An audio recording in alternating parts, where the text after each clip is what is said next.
Back over to our senior editor Pallavi Ghosh, and we'll also head to CNN News 18's Aman Sharma as well. Pallavi, so again, we just listened into that reaction from the Rajasthan Congress. They're emphasizing the charge that's been made by the Rajasthan Chief Minister about the fact that the 3-minute address has been removed.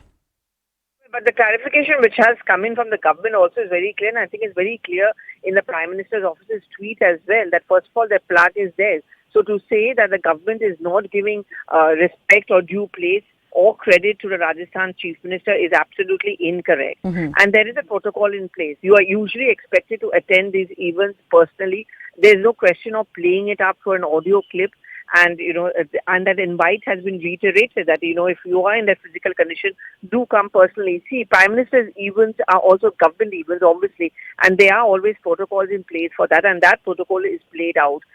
And in this case, the protocol which is being followed is that you cannot play out an audio clip or a message coming in from the Chief Minister. The Chief Minister, if possible, should be present there, but absolutely rejecting this allegation that he is not being given credit. If you look at Ashok Gehlot's earlier tweet, really, Aisha, where he also talks about the fact that these are the projects which are being inaugurated to which the Rajasthan government or the Rajasthan Congress has also contributed to. It's basically a fulfillment of the promise. So he's also trying to take credit, which in fact the Prime Minister is indicating we are giving you the credit because the flag does mention you.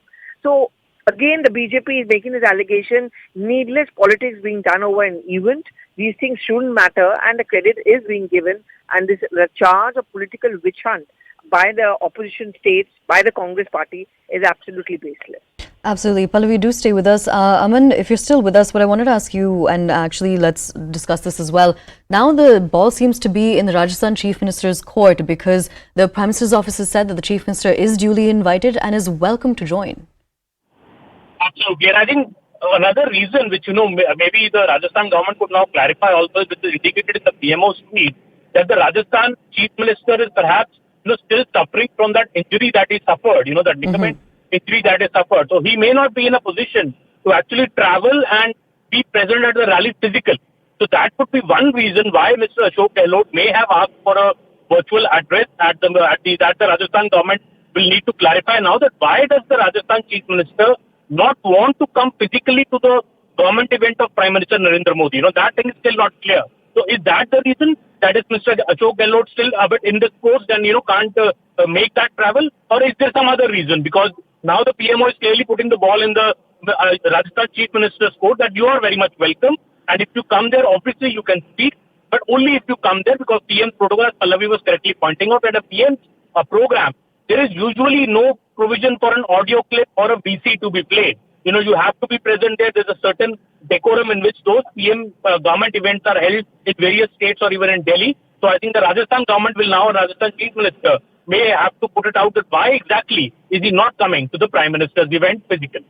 Absolutely. Aman rightly said. Pallavi, I want to come back to you. Now, how can we expect this to go forward? How can we expect this to get solved? Are we likely to see the Chief Minister's office and the Prime Minister's office speak to each other and maybe have that discussion? Or is it all going to be out in the public? What can we possibly see? So I think whatever needed to be said has already been said. I mean, this was triggered off early in the morning, just when the Prime Minister is about to reach the spot and begin his Rajasthan tour. I think that Ashok Gehlot has tried to trigger off this controversy, which has been, and we've been talking about this. It's very rare that the Prime Minister's office itself steps in and kind of clears the air. This I think is also important because the BJP and the central government have often been accused by the opposition parties of doing needless politics, doing petty politics.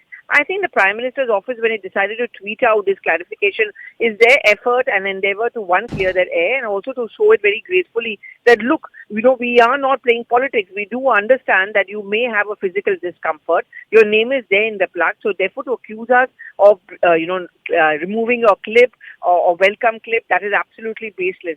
And as we were pointing on, Aisha, there are actually protocols in place. I mean, we all who cover politics have seen it.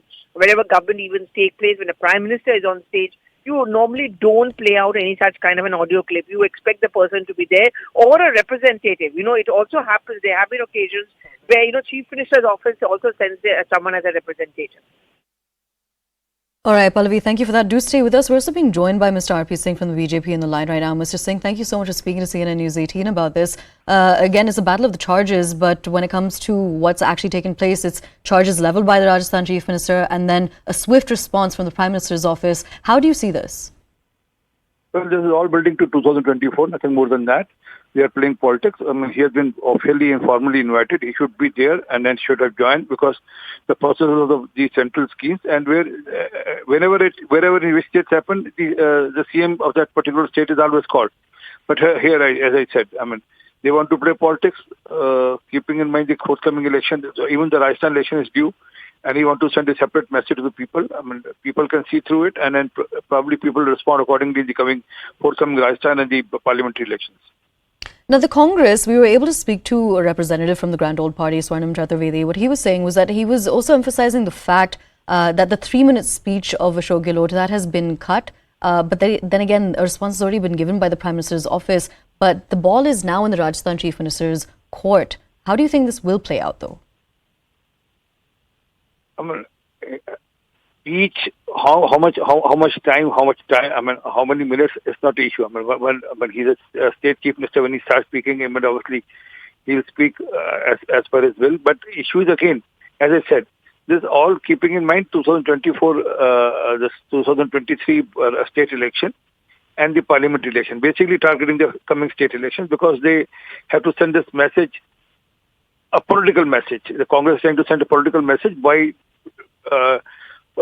doing away with the protocol and boycotting the Prime Minister's visit. All right, Mr. Singh, thank you so much for speaking to CNN News 18. We would also like to thank CNN News 18's Pallavi Ghosh and Aman Sharma for joining us and bringing us more context about this.